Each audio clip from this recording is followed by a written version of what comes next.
Simple thermodynamic relation है ना। हमें देखना है एक्चुअली में कि जो थर्मोडायनामिक वेरिएबल्स हैं और जो थर्मोडायनामिक फंक्शन है उनके बीच में यूनिक रिलेशन कैसे इजी वे में फाइंड आउट कर सकते हैं। इन रिलेशन को बनाने के दो तरीके हैं। एक तो आप मैथमेटिकल फंक्शन को क्रिएट करके फिर उनका आप डेरिवेशन ले करके फिर आप इसे जनरेट करें, लॉन्ग प्रोसेस होता है। हम देखेंगे ट्रिक से। ट्रिक यही है जो आप लोग जानते हैं सत्यप्रकाश वेरी रिलेटेड है ना, जिसमें आपके एंट्रोपी, प्रेशर, वॉल्यूम और टेंपरेचर 3 बाई 4 वेरिएबल्स हो गए।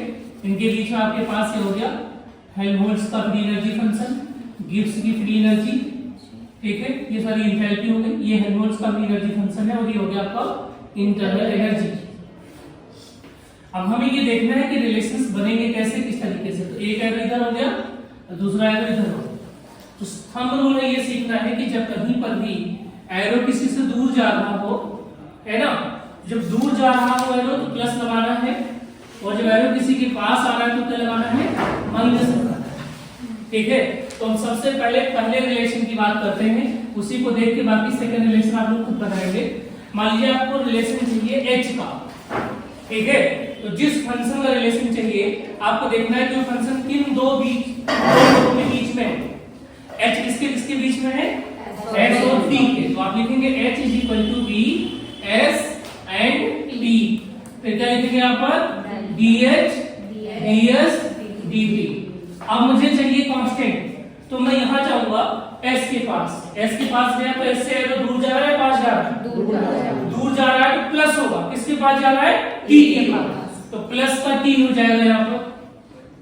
दूसरा देखिए आप t के पास जाइए, t से एरो कहां जा रहा है, किसके पास जा रहा है, d के पास, तो प्लस का d।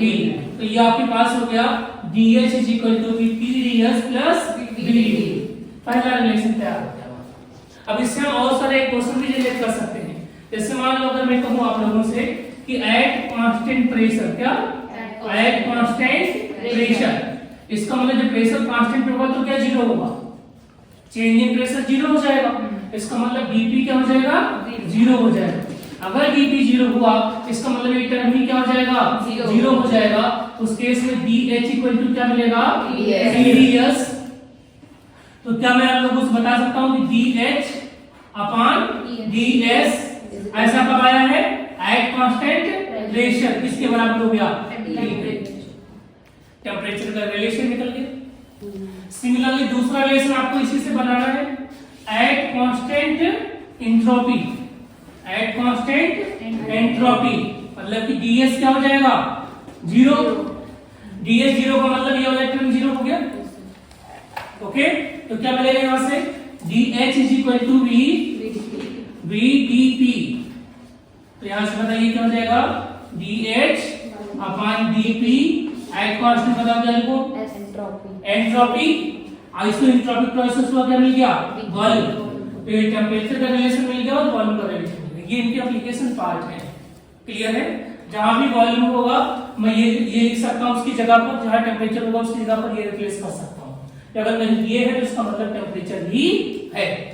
अब देखिए सेकंड रिलेशन हमें बताना है गिब्स फ्री एनर्जी का। किसके बीच में, ये इलेक्ट्रोकेमिस्ट्री में भी हमने इसको यूज किया है, थर्मोडायनामिक्स ऑफ इलेक्ट्रोकेमिस्ट्री में। तो आप कहोगे सर जी जो है दो वेरिएबल के बीच में है, एक प्रेशर है दूसरा टेंपरेचर है, यही तो है। तो इसका मतलब मुझे इसमें चेंज पढ़ना है, तो क्या करूं, dg is equal to v dp और dt, है ना, कर सकते हैं ऐसा। अब मुझे p के पास जाना होगा, p के पास जाते हैं तो एरो किधर जा रहा है, p से दूर जा रहा है, किसके पास जा रहा है, p दूर जा रहा है तो प्लस का dp। t के पास एरो आ रहा है, कहां से आ रहा है, s से, तो माइनस का s dt। पहला इक्वेशन तैयार हो गया। अब इसको कंडीशन देंगे बेटा, एट कांस्टेंट प्रेशर, जब प्रेशर कांस्टेंट होगा तो क्या जीरो होगा, dp जीरो हो जाएगा। अगर dp जीरो होगा तो ये टर्म ही जीरो हो जाएगा ना, सही बात है। अगर ये टर्म जीरो होगा तो dg क्या हो जाएगा आपका, माइनस s dt। इसलिए बताओ भाई dg upon dt at constant pressure क्या है बेटा, माइनस का एंट्रोपी रिलेशन आ गया आपका। दूसरा बताइए वो क्या पढ़े हम लोग, एट कांस्टेंट टी, इसका मतलब dt क्या हो जाएगा, जीरो।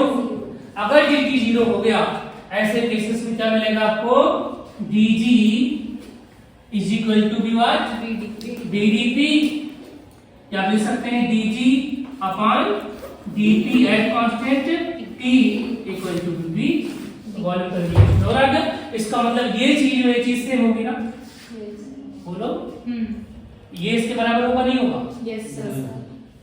क्लियर हो गई इतनी बात, ठीक है। एक और रिलेशन बनाते हैं इसमें, अब हमने उसका रिलेशन नहीं निकाला, राइट, ठीक है। इस तरीके से आप देखोगे और भी रिलेशन जनरेट हो जाएंगे जो इससे रिलेटेड होंगे। अगला हमें देखना है कि u के साथ रिलेशन क्या होगा, a के साथ, ये आप लोग खुद कर